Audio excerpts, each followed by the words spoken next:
Good evening. Hari Dhawal always challenges me. After his such entertaining presentation, he has given me a subject on which I am sure after nearly 8:30 you won't be very much interested in spending more time on it. So what I am going to do is I am just going to briefly talk about the two issues what he had described and in that context. Because when we look at the electricity sector, what is really happening? There are two things you will find. The Prime Minister has again reiterated that in the next 5 years, in the rural electrification, we will have electricity in every home in rural areas. This was the goal in the 11th plan in 2012 we were to do. And in fact, I find that this is something which we are never going to achieve. It just keeps going away and away. And in fact, we find that in the recent census shows that there are still 400 million people are without access to electricity. So that is the one issue. That's why when he mentioned that 600 million people went without electricity when the grid failed, that is not correct. Because anyway, many of those households don't have access to electricity. And even if they have access to electricity, even the supply in the rural areas, they do not get electricity regularly. So it's not such a big disaster, you can say. So the number 600 million. So that is one of the issues. And the second important issue that he talked about is the revolution, he calls it. It started in 91. And I always have a joint issue with him. It was not in 91. What was happening in 91 when the Enron came was something completely different. What we were looking was not privatization in the power sector. It was basically getting private sector to invest in India to put up the power plants. But only to put up the power plants, the kind of model we had was what NTPC was doing. So that they will sell electricity to state electricity boards. That was the model. And what we were looking at, that time we had, say, like the Tata as a licensee in Mumbai. So can we have a similar type of model and then how to make that investment attractive and what the rate of return should be given.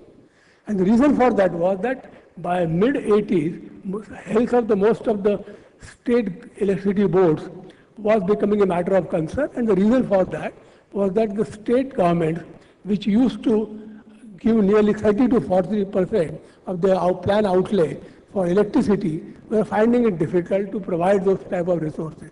So that's why it was thought that why not get private sector now to come and put money, and just like the NTPC is putting the power plants and we supply electricity to the different regions, constituents in a region. Similar thing could be done by these IPPs. So that was the concept of the IPP. And then the problem really started was that again they were going to sell electricity to almost financially very weak state electricity boards. So today what we are facing is a similar situation. But what happened in between? So I'm very quickly taking you through that because these two things are quite common strands are there.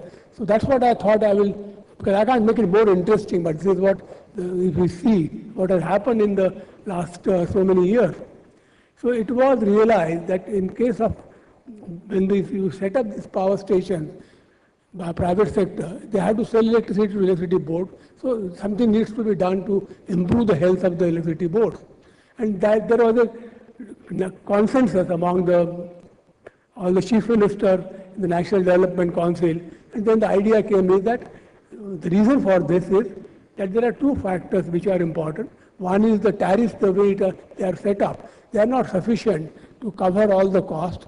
And also, it's a highly politicized process. So let us take it outside political purview, and we should have independent regulators. And that's why in 98, the Electricity Regulatory Commission Act came. And then also simultaneously, we also had a very important thing was that this agriculture. Agriculture has to be supplied electricity at very low rate, or most of the states where electricity boards were giving it free. So why not make it at least the 50% cost of the average cost of supply? So this was the consensus. But as we know, the politically, because why I say that the electricity we have to remember in all this thing, it's just like it's treated like a public good. And that being the case, there was a political opposition from some states, and that decision to have a regulatory commission in all the states as a mandatory thing was not accepted, and it became optional. And the second important thing was that this 50% average cost for the agriculture, that also was not acceptable. So these were the two very important things that happened. But in spite of that, then the realization came that we need to have a law which should bring in the markets into electricity. And once you bring in the markets will be more efficient, and that should improve the situation. And that's why the Electricity Law 2003 came. And again, if you see the law, again you will find that the political compromises started with when the new law was being framed.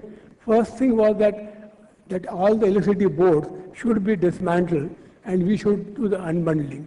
And why the reason for that unbundling was that the model that was thought was that because if you have a single buyer model and he is supplying electricity, then it is a monopoly, and you should bring in some competition.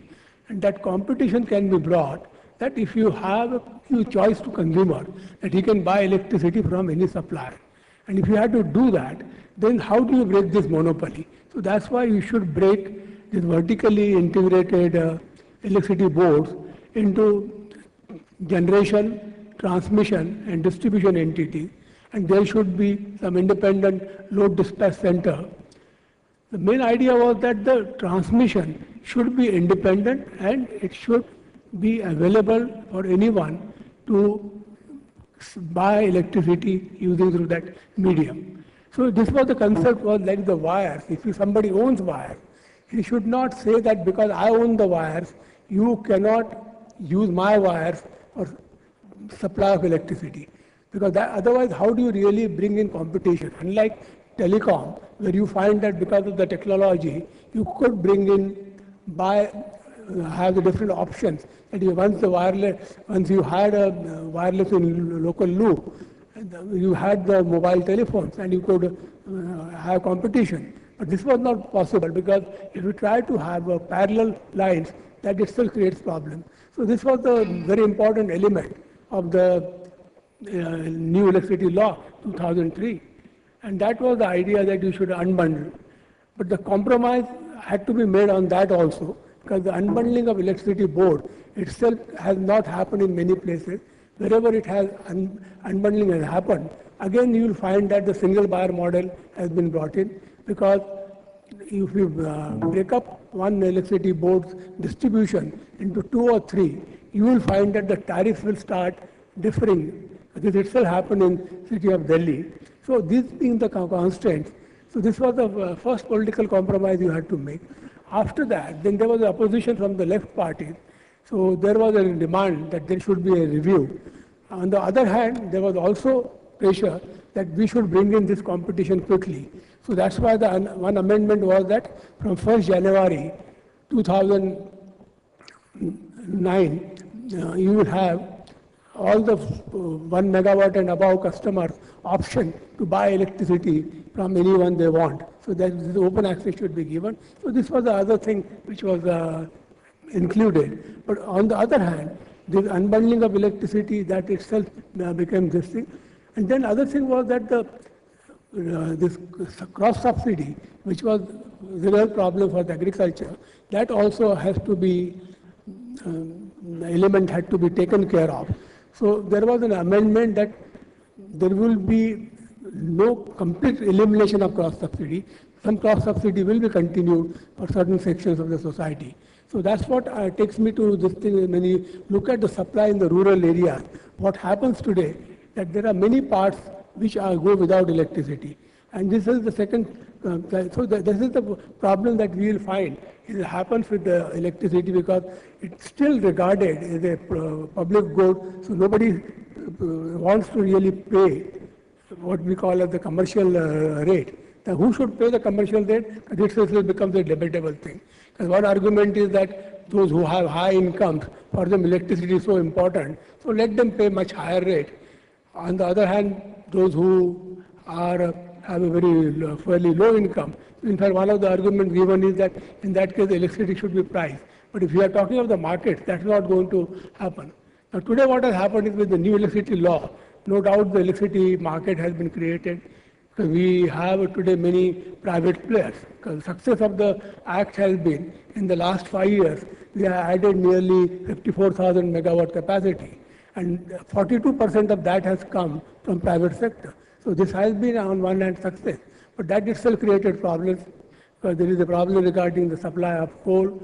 Then also you have difficulties that we are facing, that state distribution companies, what used to be the electricity board, which are the new listing form now, they are not able to still pay because the tariff revisions are not taking place. Now that is an issue which is being now addressed, but is it really going to solve the problem? That itself is something to be really seen. And having created the market, is the market really in the interest of the common man? So this will be the question asked, because you will find that when the merchant plants come and the IPPs come, but that also is another issue which needs to be addressed and needs to be seen how it will be done. And again, the most important thing is that you expecting that the regulators will be able to solve all these political issues. I think is a very tall order that we are asking them to meet. Because the difficulty comes in that when it comes to setting up the tariffs, every chief minister would like to see that how it is done, which will be politically acceptable. And that itself creates problem. So just because we are independent regulator, it will happen. Now this is the difficulty which has come with even open access. Because open access, the whole idea was that the cross subsidies will be eliminated. So initially, when a consumer, who like an industry, who is paying say like 6 or 7 rupees today, he goes out and he wants to buy electricity from the market. And in that case, he is cross subsidizing today agriculture and domestic to some extent. So if such a consumer goes out, what will happen is that then the burden will fall on the public utility, or they will have to increase the tariff for the poor people. So in that case, that cross subsidy should be recovered as a cross subsidy surcharge. Now if you were to do that, you will find that the cross subsidy surcharge, how do you really determine that cross subsidy surcharge? Because if the cross subsidy is to be eliminated over the years, this cross subsidy surcharge will get reduced. But even in the beginning, that cross subsidy will be quite a high amount. So that's why you will find that many of the regulators, whatever may be the tariff policy, they are interpreted it in their own way and set it up as very high figure.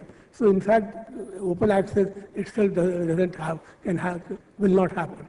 Or otherwise, if you take the example, is the electricity really available for industry at an affordable rate so that they can really go for open access? Because you will find that today that consumer, industrial consumer is paying 5 to 6 rupees minimum, and suppose all this cross subsidy surcharge and the rent he will have to pay for using those wires. So all that comes to, you will say, like 1 rupee 50 paisa. Unless he can get electricity for 3 rupees from some supplier, it is, and also on a fairly long-term basis, then only he will switch over. And he will have to also depend on the distribution licensee, that when the supply is not available, what they call as the standby, and that standby also has to be reasonable. So even if you were to work out very reasonable rate, so all these factors taken into consideration, that's why it shows that the open access itself is not happening. So even if you were to have everything possible, because we are going to have a discussion on that, I don't want to go into that. But what I am talking about is that when we see the Electricity Act 2003, it has not really solved all the problems. In fact, it has created some new problems. And those problems are something which are very much embedded in the very nature of the way electricity is looked at. Because if you ask any chief secretary, he will tell you that, well, this is something which the chief minister has to decide. It's not that matter the regulator can do. And tomorrow, the same chief secretary, he becomes a regulator. So he can understand what are the issues faced by that. So that's why you will have to understand why the regulators face this kind of a dilemma. Now, other issue about this rural supply, why I thought I will mention it, why it becomes such a distant dream, is that you have conditions of supply are fairly inadequate in the rural areas. And other thing is that agriculture, separate feeders, and those separate feeders help so that we know how much electricity is supplied. And that itself becomes a very good measure to know how much electricity is lost in distribution. But otherwise today, whenever the regulators face this issue, that what are the losses in distribution, they really have difficult task. So you don't know how much agriculture is consumed and how much is really goes into these losses. So that is an important step, you may say. But now the difficulty comes with that, having done that, you will find that in the rural areas, wherever that rural electrification program is taken. Now we also have a scheme under rural electrification scheme that 90% grant can be given where it's not possible to take the grid. So it could be based on a decentralized thing. But there the difficulty comes is that how do you make it sustainable? Because having given the capital subsidy does not really solve the problem. And what we found is that in Bihar and in some parts of UP, some of the entrepreneurs have shown initiative and they have supplying electricity just for 3 to 4 hours a day.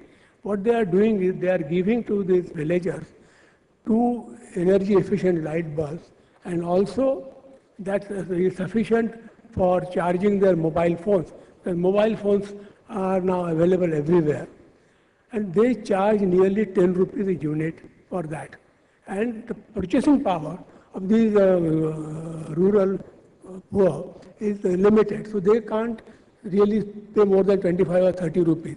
So they are quite happy today to have electricity, satisfied, which they get for 4 to 5 hours. Because that just shows how electricity improves the quality of life. But now the question comes is that, and this is based on completely renewable energy most of the places. So they have gone for biomass gasifier and some places on a solar photovoltaic.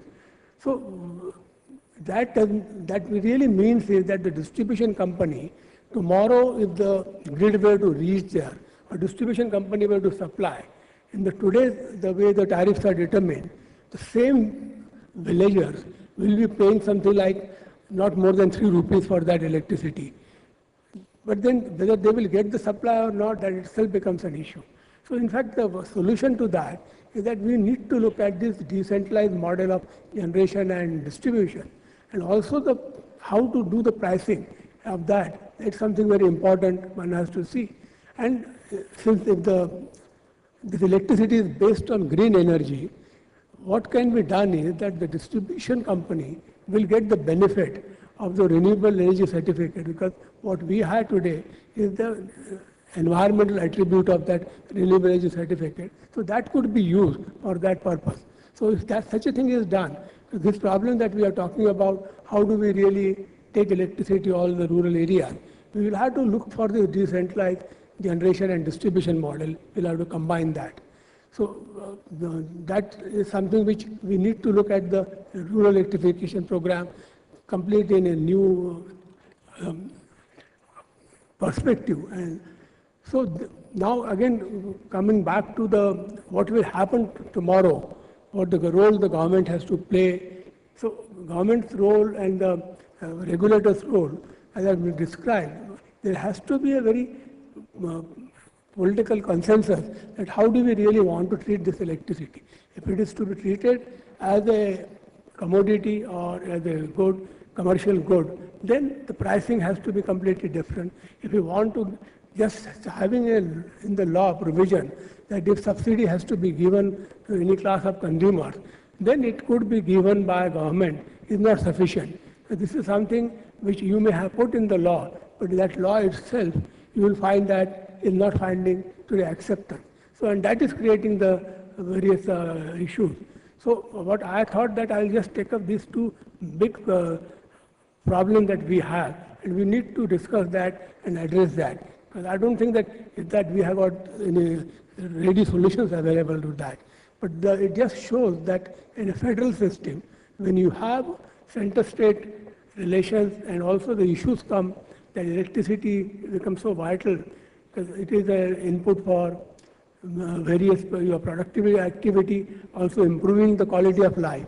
Then in that case, you cannot leave it to just that it will be solved by having new laws. You need to address many of these issues.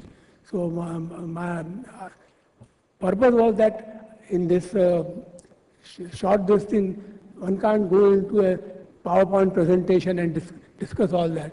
Just these are the issues which we'll continue to discuss in the morning Harry's House Masterclass. And I'm thankful that he has given me and asked me to speak at such inappropriate time on this subject, which itself requires much more discussion. So I again thank him for challenging me. Thank you.